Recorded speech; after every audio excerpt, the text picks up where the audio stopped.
Semana passada nós começamos a olhar a verdadeira meditação bíblica. A batalha que nós travamos é uma batalha pelas nossas mentes. E nós sempre vamos estar meditando, quer nós percebamos ou não. A questão é que quando não há verdadeira meditação, e isso tem sido algo perdido na nossa geração, muito mais do que em outras, fatalmente nossas mentes são moldadas por outras coisas que estão nos cercando. Mas eu quero olhar hoje o contrário do que a gente viu lá na semana passada à noite, formas não bíblicas de a gente fazer isso, porque além de não haver verdadeira meditação, às vezes quando as pessoas se põem a meditar, há maneiras não bíblicas de fazer isso, o que nos afasta mais da verdade. O Salmo 1, ele é sobre meditação, ele é sobre o homem verdadeiramente feliz, o homem verdadeiramente regenerado, não é? Mas ele tem duas perguntas e há duas observações aqui, antes de a gente adentrar no assunto, que nos traz um entendimento da importância e de como a meditação funciona. O salmista, ele começa de uma maneira que não seria como a gente abordaria de maneira natural. Ele diz assim: bem-aventurado o homem que não anda segundo o conselho dos ímpios, nem se detém no caminho dos pecadores, nem se assenta na roda dos escarnecedores. Ele diz que bem-aventurado é o homem que não anda segundo esse conselho, nem se detém, nem se assenta. Por que o salmista não foi direto e disse assim: olha, bem-aventurado, não seja ímpio, em vez de aquele que não anda, não seja ímpio, não peque, não escarneça. Por que ele falou para não sentar na roda dos escarnecedores, para não andar no caminho dos ímpios? Por que ele não foi logo direto assim: não seja ímpio, não peque, não escarneça? Porque chamar atenção para o ímpio, chamar atenção para o pecador, chamar atenção para o escarnecedor. Porque focar onde nós buscamos influência. Ele está falando sobre o que nos influencia. Em vez de falar não seja ímpio, ele diz: olha, não ande no caminho dos ímpios. Ele está dizendo o seguinte: não se deixe influenciar pelos ímpios. Queridos, quando os cristãos têm em suas mentes valores, explicações, algo muito parecido com o mundo, é óbvio que eles estão andando segundo o conselho dos ímpios. O que ele está falando aqui é sobre influência. Ele não diz só não seja ímpio, ele diz: olha, não seja influenciado pelos ímpios, não se deixe influenciar pelo pecador, não se deixe influenciar pelo escarnecedor. Você pode, a princípio, dizer não ser essas coisas, mas são essas coisas que estão te influenciando, é o que ele está dizendo. A razão é que o contraste que ele quer traçar não é maldade versus retidão. Por isso que ele não disse seja piedoso, não seja ímpio. Não, ele não quer traçar esse contraste de maldade versus retidão. O contraste que ele quer traçar, o salmista, no contexto da verdadeira meditação, é ser influenciado por algo versus ser influenciado por outro algo.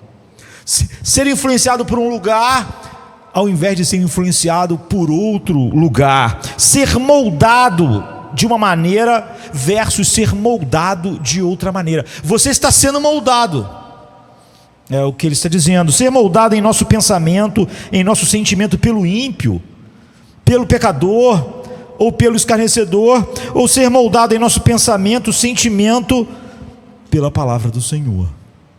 Não há um outro caminho. Não há o caminho de não estar sendo moldado, influenciado por nada. Então ele estabelece o versículo 1 da mesma forma que ele faz para preparar esse contraste no verso 2. Não dê sua atenção ao mundo, não deixe ele capturar, não deixe ele te influenciar. Pense sempre se qualquer ponto de vista na sua mente foi influenciado pelos ímpios, pelos que não vivem para a glória de Deus, e perceba que essa é a guerra contínua. Não dê então a sua atenção ao ímpio, ao pecador, ao escarnecedor, para que você comece a se deleitar nos caminhos de Deus. Porque antes, ele, em vez de fazer isso, ele medita na lei do Senhor e se deleita nela. Ele está dizendo o seguinte: se você for influenciado pelo ímpio, pelo escarnecedor, pelo pecador, então você nunca vai sentir deleite na palavra do Senhor e nem deleite em Deus. É impossível. O versículo 2 diz: mas antes, em vez de ser influenciado por essas coisas, antes o seu prazer está na lei do Senhor e nela medita de dia e de noite. Ou seja, ninguém anda no caminho dos ímpios por dever, é o que ele está dizendo. Se uma pessoa não sente prazer na palavra de Deus e se deleita nela, a gente tem que admitir que ninguém anda no caminho dos ímpios por dever. Ninguém acorda de manhã e diz: olha, hoje eu tenho que andar pelo caminho dos ímpios, hoje eu tenho que ser influenciado, vou me esforçar para isso. Ninguém fica no caminho dos pecadores por dever. Ninguém se senta na roda dos escarnecedores por dever. Nós andamos, paramos lá porque queremos. Pior porque gostamos. E queremos porque os observamos com tanta atenção que o que eles fazem agora, o que eles pensam, se torna atraente para nós. Começamos a encontrar um deleite e meditamos sobre eles, porque estamos andando segundo o conselho deles. Ou seja, nós começamos a meditar nesses conselhos. Nós começamos a deixar isso passear em nossas mentes se entretêm com isso, e agora nós nos pegamos nos deliciando com ele, e é assim que o mundanismo acontece. Você vê, é a anatomia perfeita de como isso acontece. Você apenas começa olhando para as coisas que o mundo produz, e você olha para ele, pensa tanto nisso, medita tanto nisso, que isso acaba se tornando atraente para você.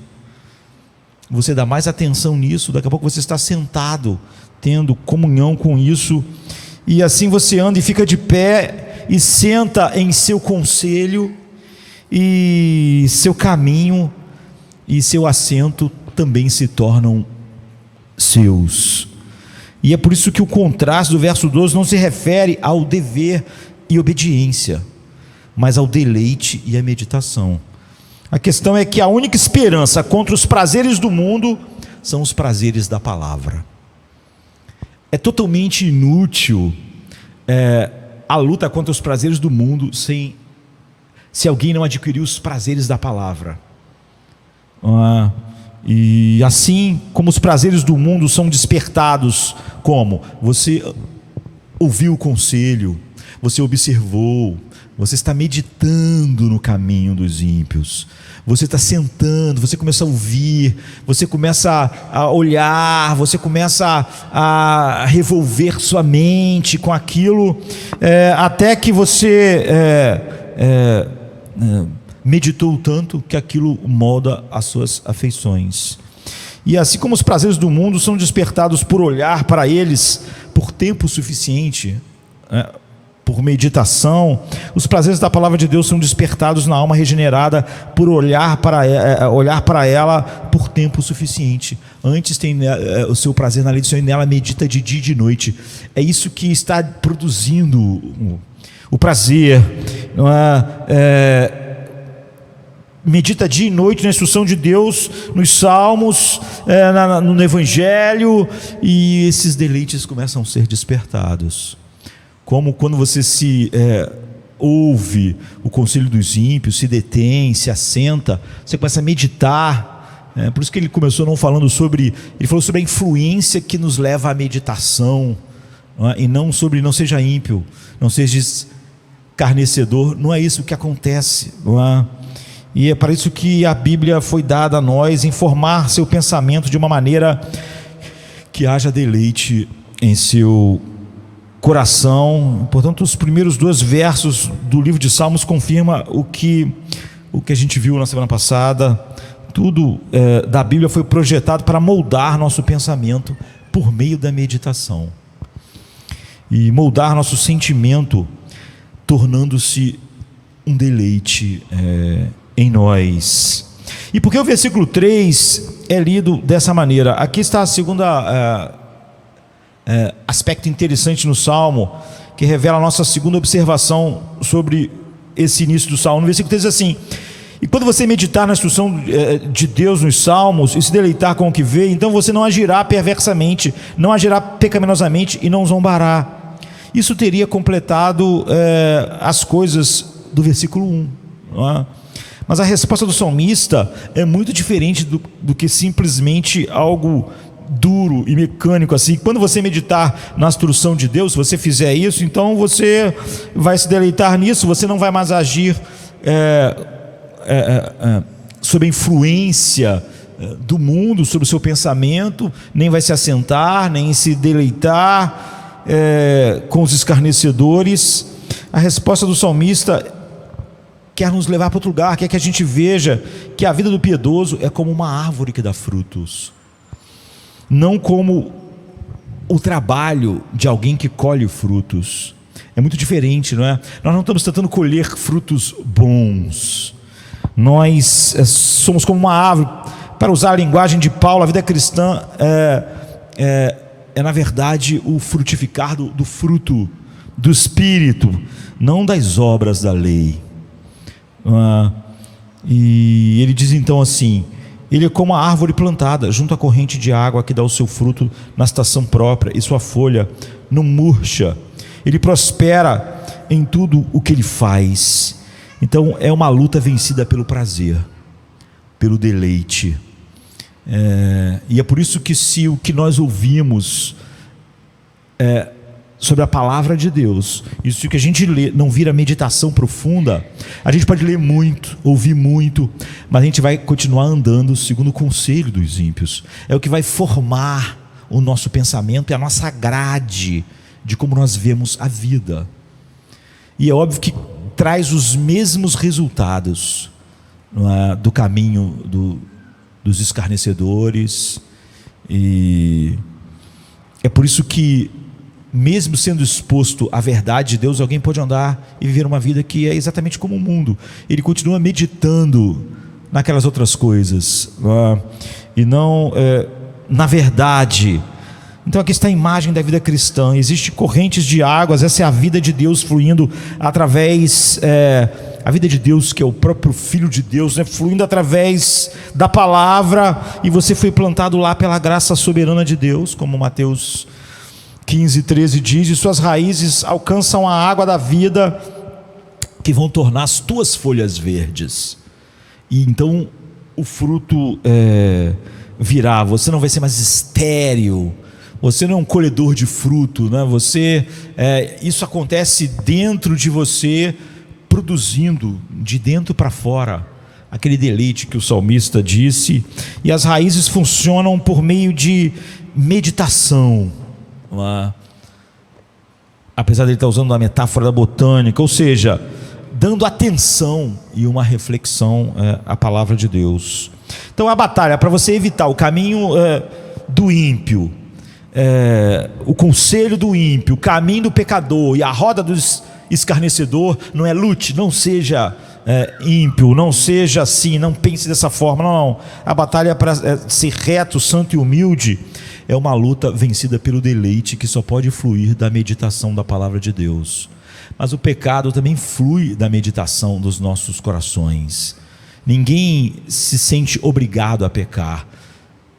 O homem, naturalmente, nascendo pecador, ele medita, ele para, ele pensa, e ele sente deleite, e ele peca porque ele quer, mas não como uma obrigação, mas como uma expressão do deleite. Isso é que mostra a escuridão mais profunda do coração do homem e a sua escravidão, e o oposto acontecendo nas nossas vidas. Então os cristãos modernos, eles negligenciam exatamente a prática bíblica da meditação. Como a gente viu, os puritanos colocavam isso no lugar mais alto, enquanto hoje isso está no lugar mais baixo. E certamente quando as pessoas falam sobre meditação, eu vou meditar um pouquinho, ou então a igreja meditou, elas não estão conectando essa palavra ao que a Bíblia diz, ou então estão tendo pensamentos opostos ao que a Bíblia chama de meditar. Então, todos meditam sobre alguma coisa, é o que o Salmo 1 disse. Ou você medita sobre a palavra de Deus, ou medita no caminho dos pecadores, no conselho dos ímpios. Você nunca está com a sua mente sem realmente estar sendo cheia e produzindo um deleite que será em Deus ou no mundo.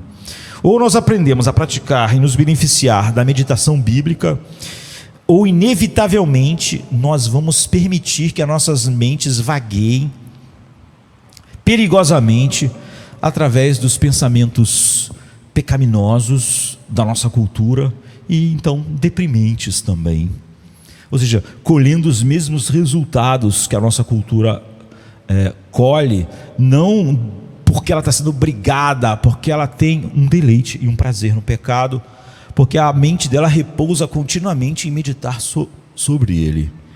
E o Helms Abrakel, que é um puritano, em 1635, ele escreveu assim: como o coração está, assim estarão os pensamentos. Uma pessoa não convertida, uma pessoa natural, também terá reflexões, mas as mesmas serão consistentes com sua natureza. Ele está dizendo o seguinte: todos meditam sobre algo, certo ou errado, todos estão sempre constantemente sobre a meditação. Se eu chego à conclusão, como filho de Deus, que eu não medito realmente sobre a verdade, então é uma tragédia, porque não é que eu fiquei sem meditar. Alguns meditam sobre... É fácil você meditar sobre coisas que produzem algo. Você pode meditar sobre os problemas da vida, você pode gastar horas do dia meditando sobre as ofensas que alguém te fez. Você pode meditar sobre algo que alguém falou que te ofendeu. E depois dessa meditação, qual foi o resultado? Sempre a verdadeira meditação produz um resultado. O caminho, quando você medita no caminho, no conselho dos ímpios, como os ímpios veem essas coisas, os problemas da vida, como eles veem alguém me ofender, como eles veem a vida que eles... aquilo que eles querem ter e não têm, você colhe deleites e tristezas e horrores na mesma proporção. Alguns consideram como ganhar mais dinheiro. Então, quem pensa muito em dinheiro, o que faz? Fica meditando, como ganhar, o que fazer. E ele medita. Não é que o coração dele abraçou esse Deus, não é? A avareza, o amor ao dinheiro, porque ele acorda assim. Não, ele medita sobre isso. Ele medita quase que o tempo todo sobre como ganhar dinheiro, como ter mais dinheiro, o que fazer para ter mais dinheiro, e essa meditação molda. Ou como concluir projetos. Outros meditam sobre alguma verdade da palavra de Deus. Universalmente, então, a meditação é praticada por todo mundo, o tempo todo. Thomas Watson, ele explica assim: o fazendeiro medita em seus acres de terra, o médico medita sobre seus remédios, o advogado medita sobre a sua lei comum, o comerciante está, em sua maior parte do tempo, meditando sobre os seus produtos. Então existe uma meditação mundana e uma meditação que honra a Cristo, e essa é a realidade de todos os homens. Eles estão em algum lugar. Edmund Calamity, que é outro puritano, nasceu em 1600 e morreu em 1666, ele diz assim: há uma meditação que é pecaminosa e perversa, e essa ocorre quando meditamos sobre as coisas que não estão relacionadas à glória de Deus. Você vê, pode ser as coisas comuns da vida, mas eu sempre penso sobre elas em como elas estão conectadas à verdade de Deus, como Salmos 7, 14, 36, 4, Provérbios 12, 12, e diz assim, por exemplo, o Salmo 36, 4: eles projetam a malícia na sua cama, eles põem-se no caminho que não é bom, não aborrecem o mal. Ou seja, eles projetam, eles deitam na cama e ficam pensando, meditando na ofensa que fizeram a ele. O coração deles está amargando, não é? Ele fica na cama meditando como um ímpio gastaria o seu tempo mental, sonhando ou planejando, ou ficando amargo com algo que alguém falou, com a situação da vida, ou com as perspectivas à frente. E Provérbios 12 diz: o homem de bem alcançará o favor do Senhor, mas ao homem de intenções perversas, aquele que medita não em algo que glorifica a Deus, ele condenará. Então há uma meditação que é santa e piedosa, e é nela que nós meditamos sobre as coisas que são sagradas, celestiais, mesmo quando o pensamento é obrigado a tocar todos os assuntos da vida. Eles não estão desassociados. Eu não faço aquela pequena meditação de manhã e uma oração, e aí depois passo o resto do dia andando segundo o conselho, o pensamento dos ímpios. Nathan Haniel, que é outro puritano famoso, nasceu em 1602, diz assim, que a meditação é qualquer pensamento sério ou interno sobre qualquer assunto, seja bom ou seja mau. Então, o que uma pessoa habitualmente escolhe meditar no seu dia a dia revela a sua condição espiritual. Então, amanhã, o que você escolher meditar na segunda-feira vai revelar a sua verdadeira condição espiritual. Henry Scudder, que é um dos puritanos, um dos divinos, né, que escreveu participou da Assembleia de Westminster, ele diz: pois de acordo com a meditação de uma pessoa, ela não é de acordo com o sermão que ela ouviu, não é de acordo olhando lá fora com o mundo simplesmente à sua volta, mas ele anda segundo conselhos, ele medita sobre aquilo enche a sua mente. E Thomas Watts concorda dizendo assim: a meditação manifesta o que um homem realmente vê. Salomão, falando sobre isso, diz assim em Provérbios 23:3: como o homem imagina em sua alma, como ele imagina, não é? Como ele enche a sua alma de imaginação, assim ele é. Provérbios 23:7. E Jesus fala assim: não pode a árvore boa produzir frutos maus, nem a árvore má produzir frutos bons. Aí ele completa com essas pequenas frases que só Jesus falou, que abrange o mundo de conhecimento. Assim, pois, pelos seus frutos os conhecereis. Ele vai dizer que onde tiver o seu tesouro, lá vai estar seu coração, sua verdadeira meditação. E uma vez que todos se debruçam mentalmente sobre algo, todos nós hoje nos debruçamos mentalmente sobre alguma coisa. Você pode estar lavando a louça, lavando o quintal, lavando o carro, hoje é domingo, né? Ou pode estar trabalhando. Todo mundo está debruçado sobre algum pensamento, sobre uma meditação. Então, como todos se debruçam mentalmente sobre algo, seja bom, ruim, positivo, negativo, nós precisamos definir o que é meditação bíblica, já que você vê, está todo mundo meditando. Em relação a essa meditação pecaminosa, não há palavras melhores que corrigem e exortam do que as de Calame. Ele diz assim: vamos lamentar diante do Senhor que perdemos nossa meditação, porque o coração do homem é inquieto, é como o peso de um relógio que nunca vai parar de descer enquanto tiver corda, né? O coração do homem sempre estará meditando em alguma coisa ou outra. Agora, de coração chorem diante de Deus, e entrem em seus quartos e lamentem que vocês tenham plantado joio em suas almas imortais durante grande parte da vida de vocês, meditando sobre algo oposto a Deus, não é? Você tem meditado toda a sua vida, por muito tempo, sobre coisas vãs, e muito pouco, ou não meditou nada, sobre as coisas da eternidade. Então você vê aquela geração, quando eu falo da geração dos puritanos, não estou falando do mundo que eles viveram. O mundo que eles viveram sempre foi tão terrível quanto tão depravado e pecaminoso. Aquele mundo era jazia no maligno como o nosso. Nunca ache que o mundo deles era um mundo melhor. Nós estamos falando exatamente sobre eles, sobre como eles viveram naquele contexto onde grande parte da igreja estava longe da palavra de Deus, e é por isso que eles foram chamados de puritanos pela própria igreja. Não foi o mundo que chamou eles de puritanos. Mas você vê que o que produziu aquela geração de homens como nenhuma outra foi essa conscientização mais profunda da verdadeira meditação. Eles venceram essa batalha na mente. Mas, por exemplo, hoje no nosso mundo floresce uma meditação totalmente estranha, e a palavra meditação tomou várias conotações contrárias. Uma característica triste da nossa cultura é que a meditação se identificou mais com sistemas de pensamentos não cristãos do que cristãos, mesmo quando trazido para o nosso meio. Mesmo entre os crentes, a prática da meditação é frequentemente associada não a um encher cativo da palavra da nossa mente.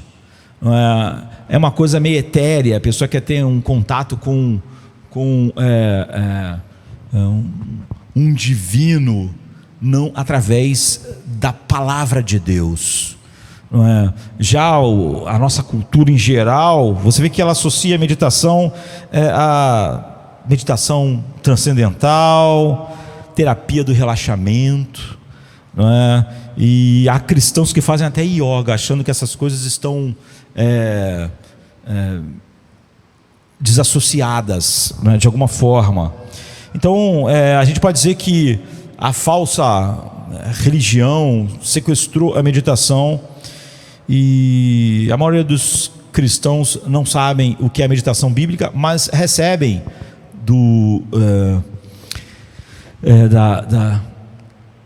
da mente da nossa cultura insights, pelo menos, do que seria a meditação.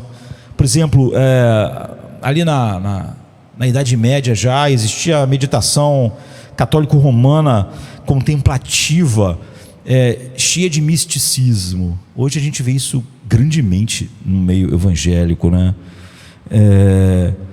e é óbvio que isso era tão poderoso naqueles dias, e hoje meio que ressurgiu também, que alguns cristãos ficaram até com certo temor do que chamavam meditação por causa disso naqueles dias.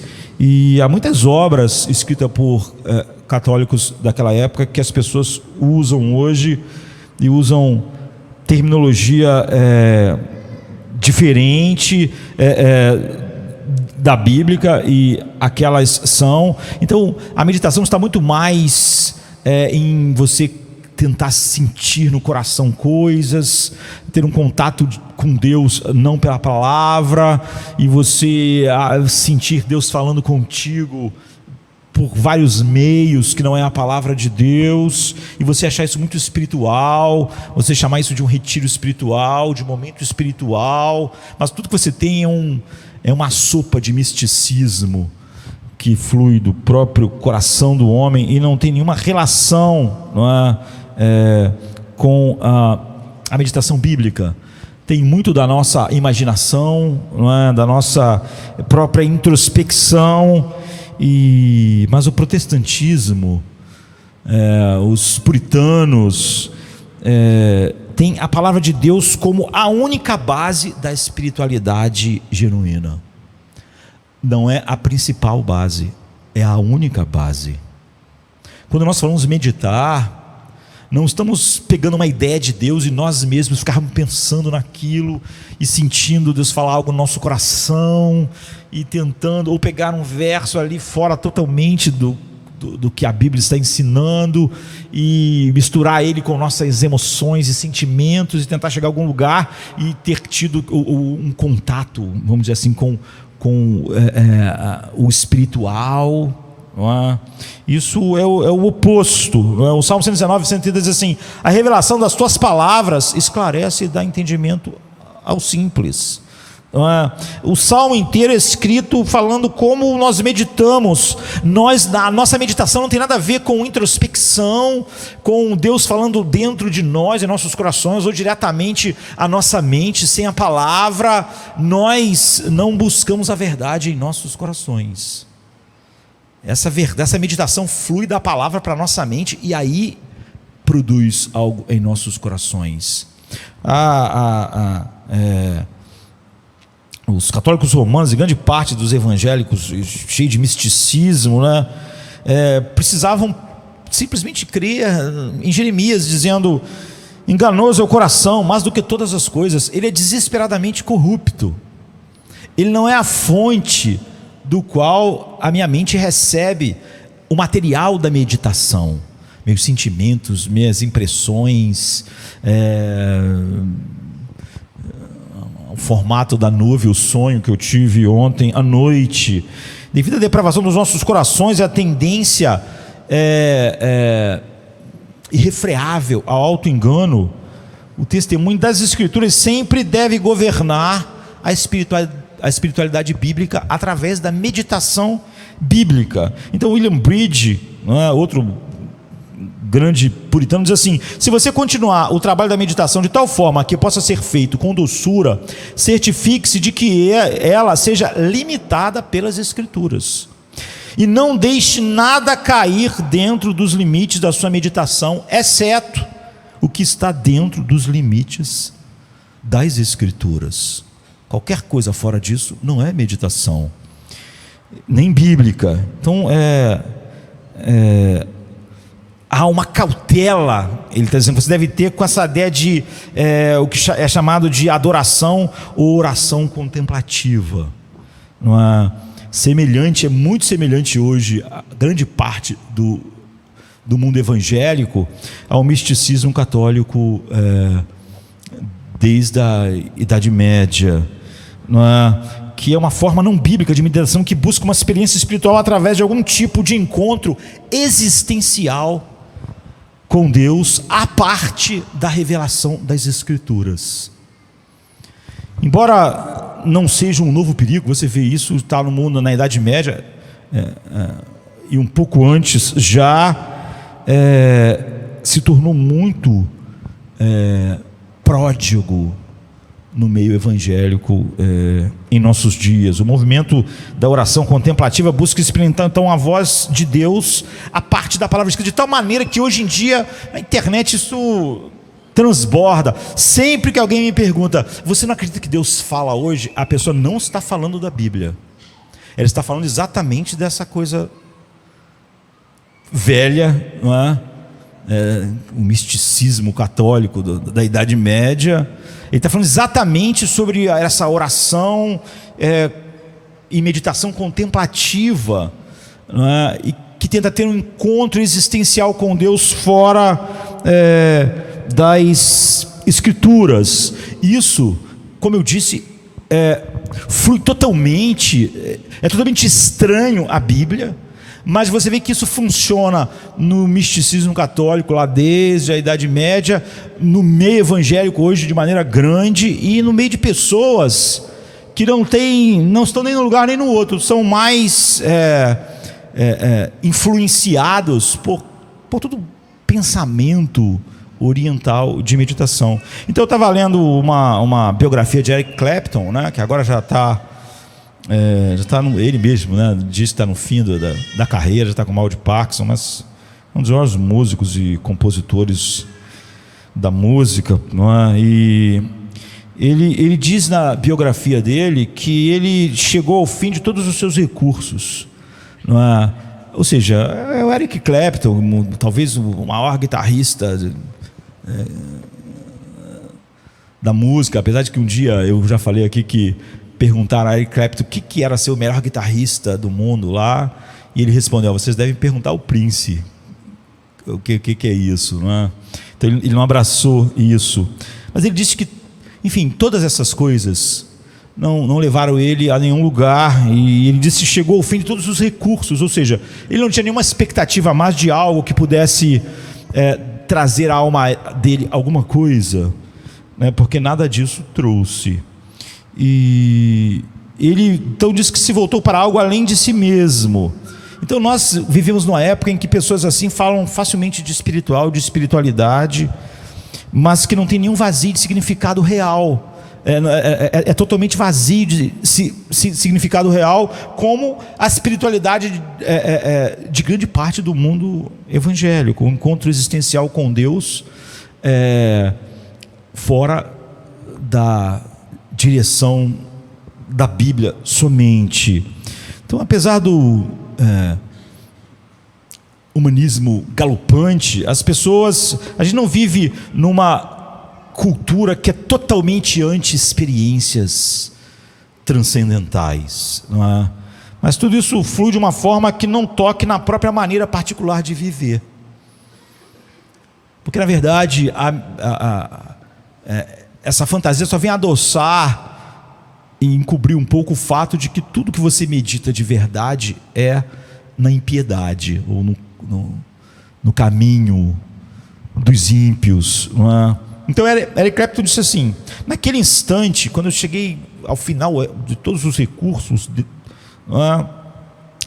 quase como se tivessem vontade própria, minhas pernas cederam e eu caí de joelhos. Essas coisas emocionam as pessoas, né? Tanto no mundo evangélico quanto na cultura em geral. Você vê, isso podia estar sendo escrito por um evangélico assim, com algum vocabulário um pouco diferente. Eles, na privacidade do meu quarto, eu implorei por ajuda, e eu cheguei ao fim dos meus recursos. Eu não tinha noção de quem ou com quem eu estava falando, diz Eric Clapton, né? Eu só sabia que tinha chegado ao fim das minhas forças, eu não tinha mais como continuar lutando. Então eu me lembrei de ter ouvido falar sobre rendição, e isso era algo que eu pensei que nunca poderia fazer. Meu orgulho não permitiria isso, mas então eu pedi ajuda, mesmo sem ter noção de a quem eu pedia, e ficando de joelhos eu me rendia. Em alguns dias eu percebi que alguma coisa tinha acontecido comigo. Um ateu provavelmente diria que foi apenas uma mudança de atitude, e até certo ponto isso é verdade, mas havia muito mais do que isso. Eu tinha encontrado um lugar para ir, um lugar que eu sempre soube que existia, que estava lá, um lugar que eu sempre soube que estava lá, mas que eu nunca quis ou achei ser necessário acreditar.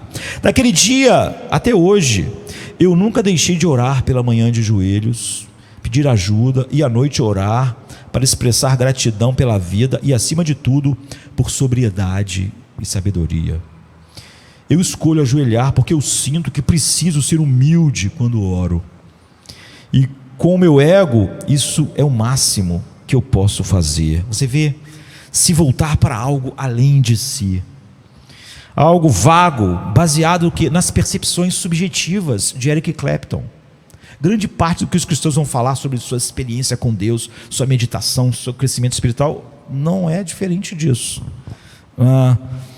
É típico da espiritualidade da nossa época no mundo, e é algo que não leva o homem, óbvio, para o Deus real. É uma experiência enclausurada dentro do próprio ego humano, e é isso que Calame, lá o puritano, estava dizendo que nunca deve acontecer conosco, não é? Essa experiência do Eric Clapton, como de muitos cristãos, como do misticismo católico já há séculos, começa no coração do homem e não fora dele, se firma nas percepções dele mesmo e termina ali mesmo, no coração do homem. Tudo começou dentro do homem e tudo termina dentro do homem.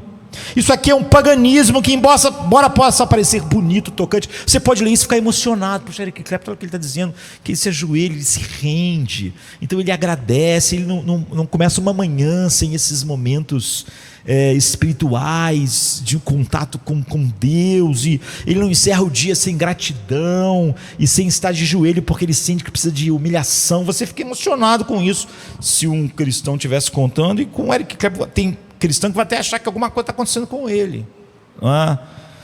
Então é um paganismo que, embora possa parecer bonito, tocante, nada mais é do que o homem orando e voltando para si mesmo como fonte do divino. Exatamente a razão pela qual Deus diz lá em Romanos 1 e 2 que a ira de Deus está sobre os homens. não é? Buscando respostas dentro de si, buscando Deus dentro de si, tendo uma visão de quem Deus é dentro de si, tendo um encontro com o suposto Deus que foi formado dentro de si. E, infelizmente, essa também é toda a experiência da vida de muitos e muitos e muitos que se dizem cristãos. Essa é que podemos chamar de espiritualidade narcisista, não é? A gente olhando no espelho, narcisista romântica, porque é tocante isso aqui, não é? É toda a experiência da maioria das pessoas que se dizem cristãs. Elas vão achar que meditaram de manhã, meditaram à noite, que há uma espiritualidade dominante. Talvez elas passem até um final de semana, assim, quem sabe um retiro. Mas não está os cristãos, não é, agindo assim em nenhum lugar diferente do Eric Clapton. Nenhum lugar diferente. Nós podemos colocar, como eu falei, a gente pode colocar terminologias. Ele acabou não botando nomes. A gente pode botar o nome de Jesus no meio, mas nada difere da espiritualidade oca, subjetiva, confinada a nossos próprios corações da nossa geração, do Eric Clapton, não é? E é isso que as pessoas dizem quando acreditam que Deus fala ainda hoje. Por exemplo, a letra de um hino expressa bem, de um hino evangélico, né? Essa espiritualidade. Eu acho que o Eric Clapton podia cantar o hino. A letra diz assim: eu vim para o jardim a sós, quando ainda o orvalho, quando ainda havia, o hino é poético, né? Eu vim para o jardim a sós, quando ainda havia orvalho nas rosas, e a voz que eu ouço em meu ouvido, o Filho de Deus revela, e ele anda comigo no jardim de rosas, e ele fala comigo, e ele me diz que eu sou dele, e a alegria que compartilhamos enquanto ficamos ali, ninguém jamais conheceu. É um hino. O foco central de tal piedade, como a de Eric Clapton, apesar de aqui ter colocado o nome de Cristo, você vê, o foco aqui central dessa piedade é individualista, é interior e flui das suas próprias percepções internas, não é? E imediatas. A pessoa caminha sozinha no jardim, ela experimenta uma alegria, uma paz, uma experiência que ninguém jamais conheceu. Lógico que não. Ela está vencendo no coração dela. Não é a alegria que Paulo conheceu,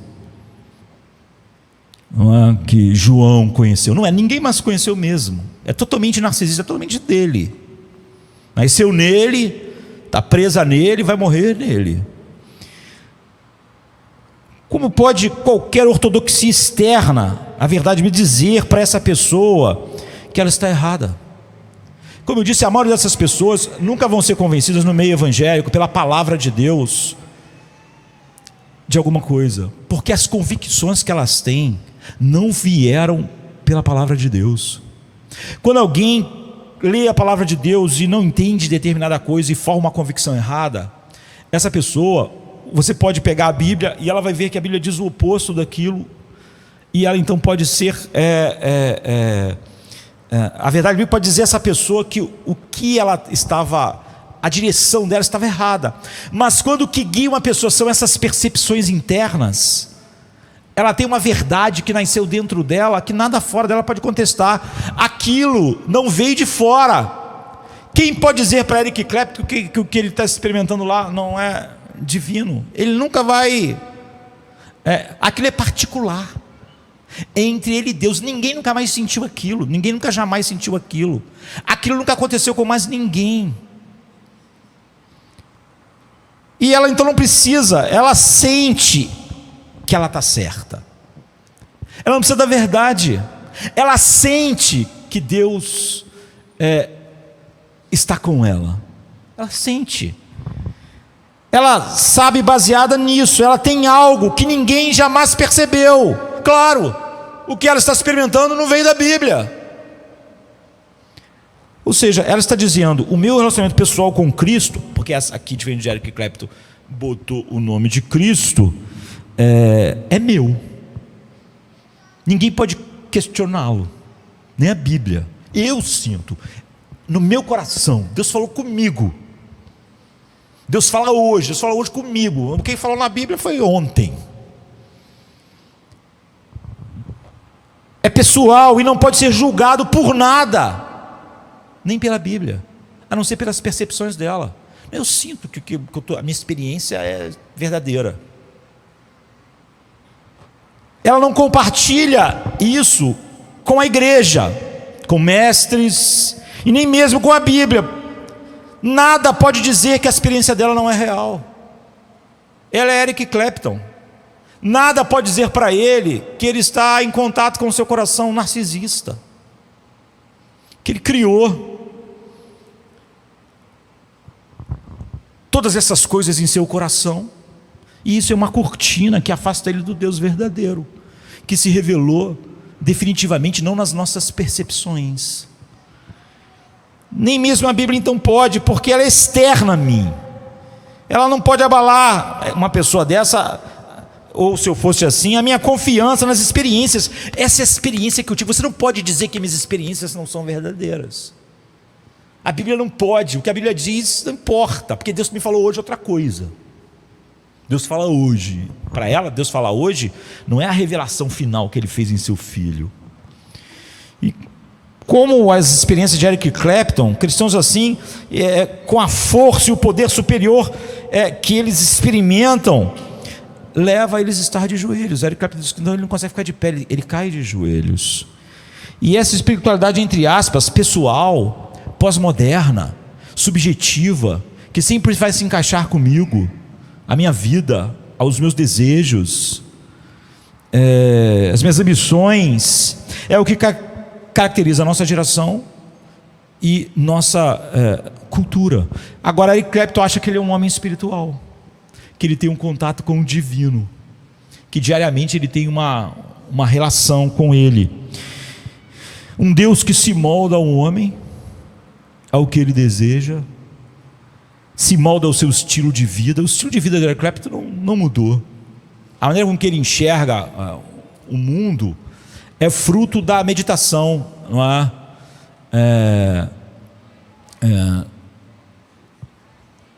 Como o Salmo 1 diz que os deleites são amplificados em nossos corações.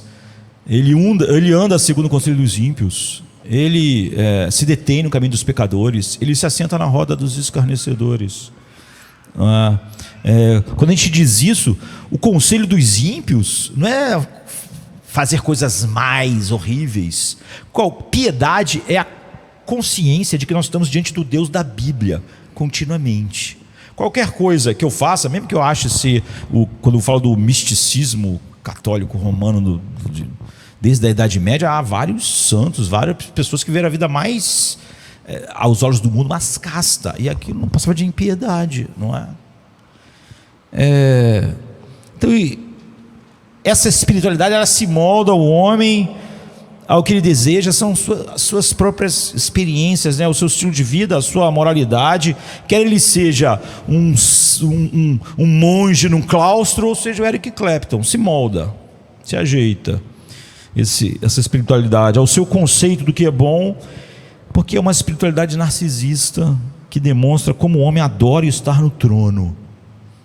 Ele pode até ter uma espiritualidade, falar em Deus, falar da necessidade de Deus, mas ele sempre vai ouvir a voz da serpente: vocês serão como deuses, vocês são deuses, vocês podem ouvir seus corações, podem ouvir suas percepções, seus corações podem ser um guia para vocês, não a voz. A voz que tinha falado com Adão e Eva era a voz externa a eles, não era o que eles sentiam. Isso difere da verdade revelada por Deus, como o tudo difere do nada. Essa espiritualidade pós-moderna, que também é evangélica, ela difere de Deus como o tudo difere do nada. Não é uma pequena diferença, ela difere como o sul difere do norte, difere como a luz difere da escuridão. O que leva o homem a Deus é uma ação de Deus, operada pelo Espírito de Deus, através da palavra de Deus. Qualquer outra coisa, não há nada de Deus. Não importa que tipo de experiência as pessoas possam contar, tanto Eric Clapton quanto o irmão que você conhece. Algo externo ao homem, e não nascido nas suas percepções caídas de um coração narcisista, fechado em si mesmo. Então você vê que hoje não é só que não há meditação, mas falsos conceitos se entronizaram. O mesmo do mundo, esse narcisismo romântico, se moldou numa espiritualidade para nós. E nós não começamos com percepções e nem continuamos com percepções nos nossos corações. Se alguém for regenerado, foi assim, 1 Pedro 1,23 diz: sendo de novo gerados, não da semente corruptível, mas da incorruptível, pela palavra de Deus, viva e que permanece para sempre. Deus fala hoje porque a palavra dele é viva, e a palavra dele permanece para sempre, e é pela palavra que o Espírito Santo nos regenera, e é pela palavra que ele nos santifica. Santifica-os na verdade, a tua palavra é a verdade. Não são percepções, mas mudanças operadas no homem, vindas de fora, pelo poder regenerador do Espírito Santo, através da palavra da verdade. Sem espaço para frases vazias, misticismo supersticioso, sensações, percepções, emoções, lágrimas, que fluem nessa coisa oca. Eu andava no jardim, Jesus falava no meu ouvido. O Espírito leva o homem a ver a realidade sobre Deus, e a realidade escura, pavorosa, horrorosa do seu coração, pela palavra externa e objetiva, que o meu coração nunca me diria. Algo nunca visto antes, né? O hino lá.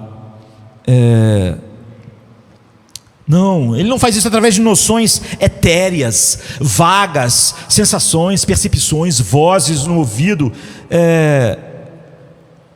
que são manifestações do coração do homem e do príncipe deste mundo, que está sempre em concordância o nosso coração com o príncipe deste mundo, a não ser que nós sejamos guiados pelo Espírito através da palavra.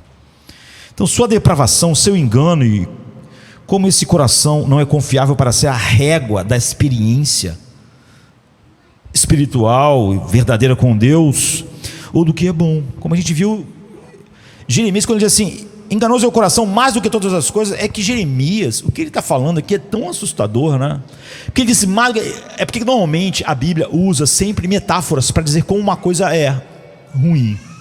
Mas o que Jeremias está dizendo aqui, quando ele diz que o coração é mais enganoso que todas as coisas, é que se você tentasse encontrar uma analogia para quão enganoso é o teu coração no mundo inteiro, você podia pegar um chiqueiro, você podia pegar qualquer coisa. Se você tentasse encontrar uma analogia correta para o seu coração, para o engano que está lá, não existe. Mesmo nesse mundo mau, você pode tentar catar na natureza, nos acontecimentos. O coração é mais enganoso do que tudo, portanto nada no mundo pode ser um espelho exato da quantidade de engano que ele produz. Mas não é só enganoso, é perverso. Então ele diz: quem o conhecerá? Só Deus pode dizer para nós como nossos corações são. Nossos corações nunca dirão. Todas as experiências como essa do Eric Clapton, e essa que inunda o mundo evangélico, que vem inundando a igreja católica séculos e séculos, não tem nenhuma relação com a meditação bíblica e transformadora. É um andar segundo o conselho dos ímpios. E ele então é levado a algo que só o Espírito Santo o homem que realmente Deus está operando, pela verdade pode produzir, não bons sentimentos vagos, mas ao clamor: ai de mim, pois estou perdido, porque sou um homem de lábios impuros e habito no meio de um povo de impuros lábios, e os meus olhos viram o Rei, o Senhor dos exércitos. Você vê o seu próprio pecado indesculpável e tão tenebroso, que nesse mundo tenebroso você não consegue encontrar uma coisa que possa ser uma figura adequada do coração. Então, vendo isso, Simão Pedro prostrou-se aos pés de Jesus, dizendo: Senhor, ausenta-te de mim, porque sou um homem pecador. Ele repudia a si mesmo, em vez de achar que o coração pode ter uma experiência existencial com Deus diretamente pelas suas percepções. Ele repudia a si mesmo como uma coisa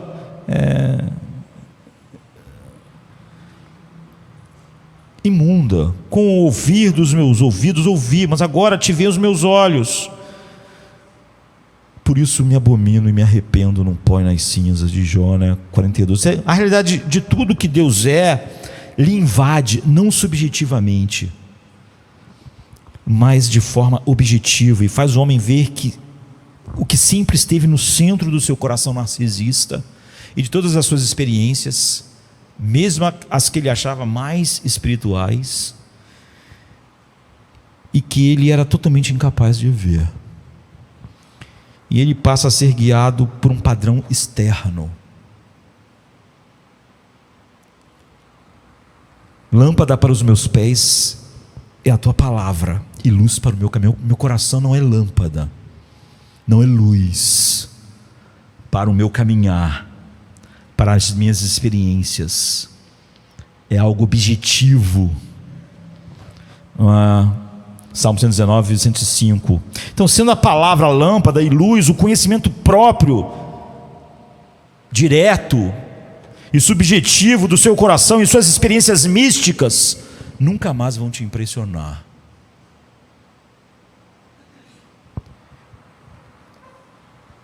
Você vai poder dizer assim: na verdade eu sou o mais bruto dos homens, nem mesmo tenho o conhecimento do homem, nem aprendi a sabedoria, nem tenho o conhecimento do santo. Quem subiu ao céu e desceu? Quem encerrou os ventos nos seus punhos? Quem amarrou as águas numa roupa? Quem estabeleceu todas as extremidades da terra? Qual é o seu nome? E qual é o nome do seu filho? Se é que o sabes. Provérbios 30, 2 e 4. Agora, é algo certo na relação com Deus em Cristo. Só a palavra de Deus se destaca como a relação verdadeira do homem com Deus. Provérbios 35, 6 diz: toda a palavra de Deus é pura, escudo é para os que confiam nele. Nada acrescentes às suas palavras. Nada, nem a sua palavra, nem um sentimento seu, nem uma percepção, para que não te repreendas e seja achado mentiroso. Provérbios 35, 6. Não é mais uma experiência subjetiva e mística de andar com Cristo no jardim, ouvindo o que ninguém jamais ouviu. Da palavra, e só dela flui uma visão correta de Deus, e flui, é à luz dela somente que eu tenho uma visão de mim mesmo, dos meus sentimentos, das minhas percepções. Então ela é lâmpada e luz para o meu caminho. Nesse ponto, um clamor por misericórdia e graça se torna o quê? Imperativo. Doutrinas da graça só tem dificuldade quando eu tenho percepções próprias sobre quem eu sou. Sempre que a palavra de Deus é a única informante de quem eu sou, as doutrinas da graça, é como Lutero diz: quando eu vi isso, ele, aquele monge austero, foi como as portas do paraíso se abrindo para mim. E nós começamos a andar no terreno firme e objetivo da palavra de Deus, não das sensações, percepções, caminhando no jardim enquanto o orvalho ainda está nas rosas e Deus fala comigo no meu ouvido, Jesus, coisas que Ele nunca disse para ninguém. E então eu tomo o jugo de ser guiado por Deus. Eu tomo o jugo do Senhor, não é? E não através de sensações subjetivas do meu coração. Então eu posso negar a mim mesmo. O jugo da verdade revelada, o jugo da verdade externa, o jugo da verdade que julga tudo em mim. E ele diz então para mim: tomai sobre vós o meu jugo e aprendei de mim, que sou manso e humilde de coração, e vocês vão encontrar descanso para as vossas almas, porque o meu jugo é suave e meu fardo é leve. Então eu abraço suas doutrinas. Então eu entendo os terrores da lei, compreendo quem eu sou e sou esmagado por isso, em vez de ter alguma ideia narcisista de algo bom. Mas então eu tenho o Evangelho. Então eu sinto, apesar da santidade expressa pelo o peso esmagador da lei, eu vejo ela cumprida em Cristo. E é isso que vai moldar a minha vida. Tira de mim todas as minhas ilusões, mas me leva para algo que é descanso, porque me faz ver a suficiência superabundante de Cristo em tudo o que eu era em mim mesmo, debaixo da lei. Então meus olhos daí diante ficam fixos nele. Então somente através da onde? O único lugar onde você pode vê-lo, a sua palavra. Não ele falando algo ao seu ouvido que nunca disse para ninguém. Então somente através da verdade revelada e objetiva da palavra escrita. Eu não defino o que é amar a Cristo. Eu não defino o que é uma experiência espiritual verdadeira ou não. Não defino com minhas percepções, mas eu senti isso, eu senti aquilo. Eu defino tudo apenas pela palavra de Deus, pelo que Ele falou.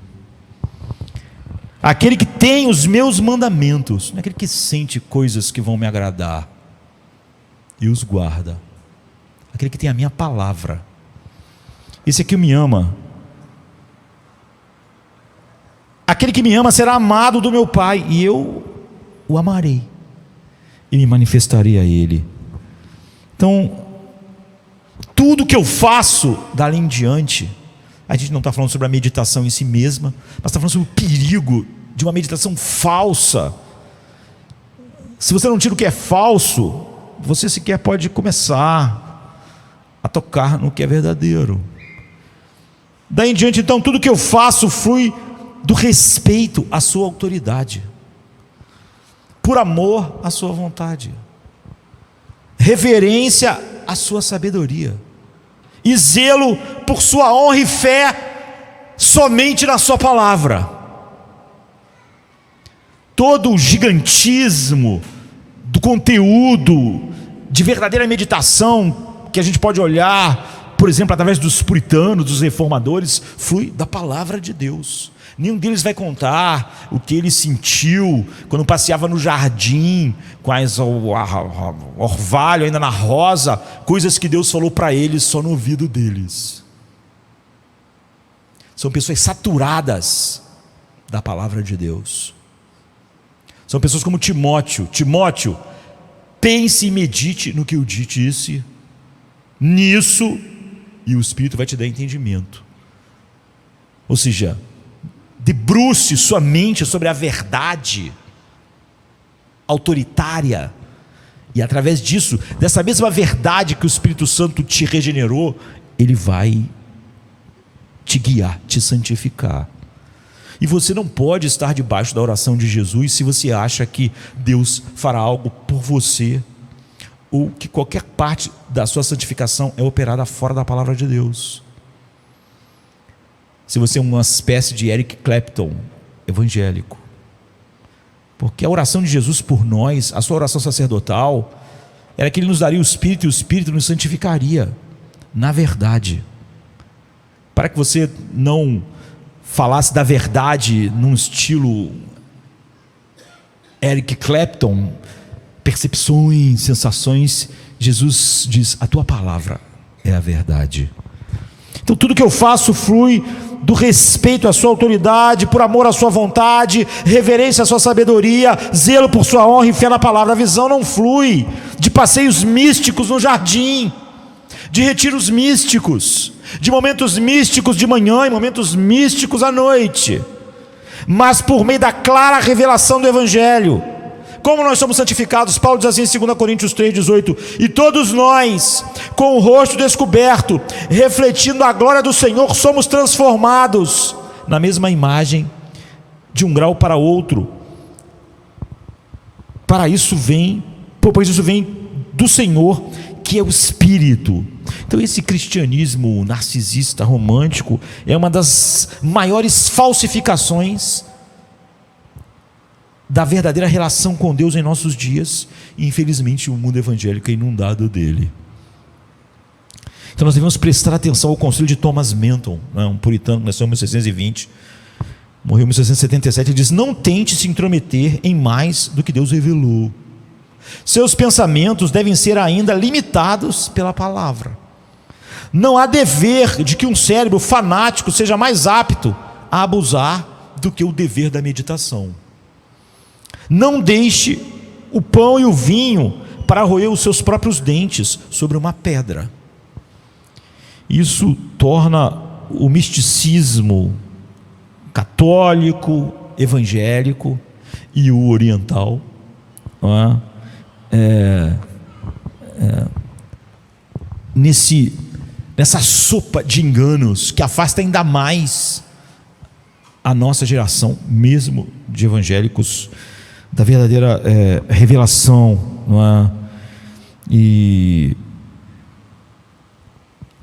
tudo o que as pessoas têm é algo que substitui a verdadeira meditação, o que traz uma barreira ainda maior. Eu vou voltar a falar a respeito de meditação. Não vou fazer hoje. Na verdade, hoje eu preparei um sermão maior, mas só de tarde me lembraram que hoje é Santa Ceia, não é? Então é óbvio que eu não vou pregar o que nós preparamos, não é, para hoje, mas essa realidade precisa ficar muito fundo em nossos corações, porque eu conheço pessoas que depois de muito tempo que dizem compreender a verdade, tu conversa com elas ainda estão mergulhadas em algum nível de misticismo antibíblico, não é?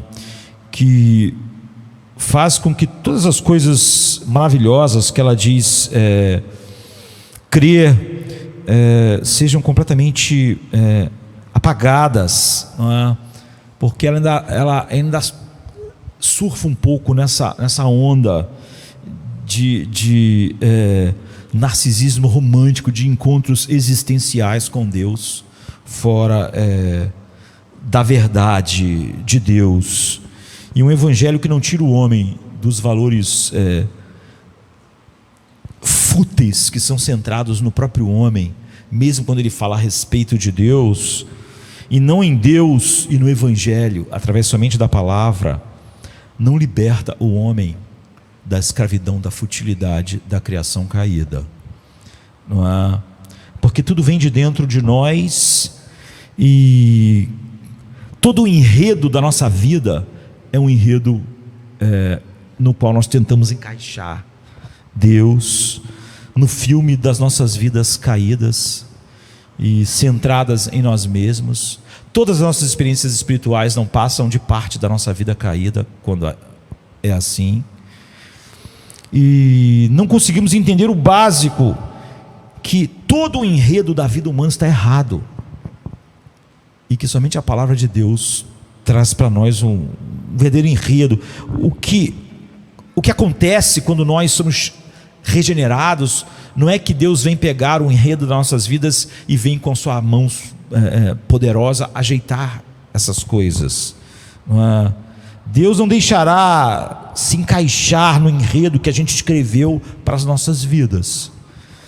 Esse enredo expressa toda a futilidade, corrupção dos nossos corações, mesmo aquilo que nós achamos mais santo nesse enredo, que foi escrito por nós mesmos, nossas sensações e percepções, e não aponta diretamente para o que o pão e o vinho apontam, que nós vamos tomar agora, o Evangelho, a cruz, né? Então Cristo veio, e essa é a maior notícia do mundo, mas Ele não veio morrer para que homens encontrassem um pouco mais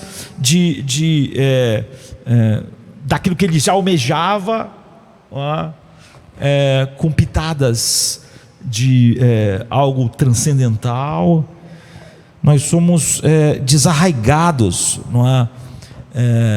De todas as coisas que antes nos dirigiam, porque dirigem todos os homens. Um mártir da igreja, ele escreveu assim: nós somos desarraigados de nossa própria existência e levados de volta para a história sagrada de Deus na terra. Ali Deus tratou conosco, com nossa necessidade e pecados, por meio da ira e da graça divinas.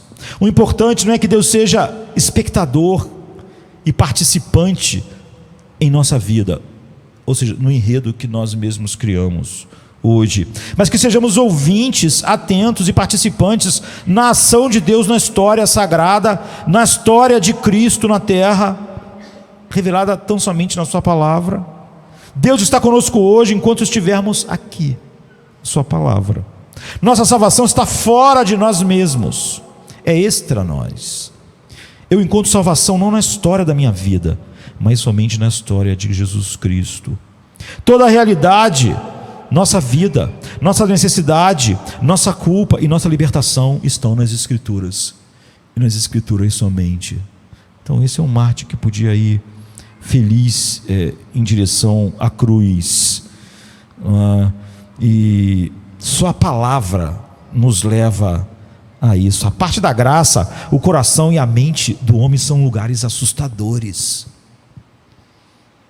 e a mente elabora e cria pensamentos mais perversos e sombrios, mesmo sobre Deus. Como eu disse, a mente humana, o coração do humano continua ouvindo para sempre os ecos do Éden, dizendo: vós sereis como deuses. Então basta analisar tudo que está à nossa volta para termos uma tênue ideia do que é o coração do homem. Pense no mundo como ele é hoje. Esse mundo horrível não é um retrato do coração do homem, porque grande parte das maquinações do coração do homem ele não tem coragem de fazer, ele não tem coragem de tornar em atos. Deus vê um mundo de maldade muito maior do que todas as notícias que você vê, porque Deus vê um mundo de maldade que o homem não tem coragem de botar para fora. Então o mundo, o coração do homem é esse lugar tenebroso, sem a palavra de Deus e o Espírito de Deus. Thomas Goodwin, outro grande puritano, um dos maiores, nasceu em 1600 e morreu em 1680, ele destaca nossa tendência de carnalmente focar nossos pensamentos e meditar sempre em coisas contrárias à palavra de Deus. É por isso que a gente não muda, não é transformado. Depois a gente acha que alguma coisa está errado. Ele diz assim: se alguém nos faz o mal, a gente passa a meditar sobre esse mal. A gente medita tanto nesse mal, tanto no que essa pessoa fez de mal contra nós. E o que acontece? Essa meditação gera todo o fruto, toda a obra de impiedade em nosso coração. Se externaliza ou não, não importa. Não é? O que nós devemos fazer? Meditar, porque o mal realmente às vezes é feito a nós. Meditar em tudo que a palavra diz a respeito disso. Então nós teríamos o oposto. Não é?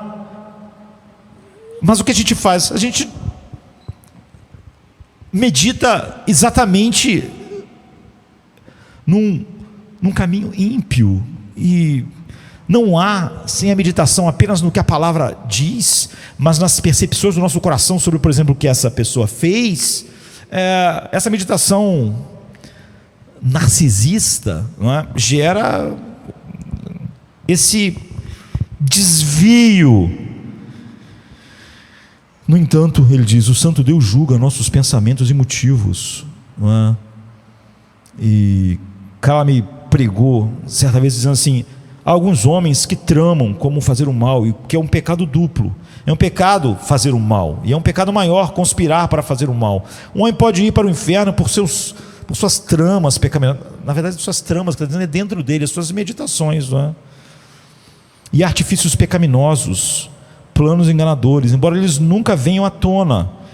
E então esses planos são abortados, né? São abortivos. Mas tanto como uma criança que foi abortado era um ser humano, esse mal é um mal completo. Como aquela criança era um ser humano completo. Então, enquanto nós não formos totalmente livres de toda a suposta meditação, que às vezes membros de pessoas, depois de anos expostas a um solo escritura, continuam pegando um pouco, não é? Algo que acontece, começa no meu coração, termina no meu coração. Eu li lá alguns versículos só como parte, não é, do ritual. É exatamente o oposto de tudo que nós vamos ver da meditação transformadora. A palavra nos leva sempre para a cruz, nos mostra sempre o Evangelho, e ele transforma o nosso coração exatamente porque a verdade externa a ele é totalmente diferente do que o coração é em si mesmo. E esse mundo de mal só pode ser transformado num paraíso de habitação de Deus pela palavra de Deus, pelo que Cristo comprou na cruz e é aplicado a nós pelo Espírito Santo. Então nós vamos meditar sobre isso na semana que vem, mais diretamente, não é? Vamos ficar de pé, nós vamos cear agora.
Take me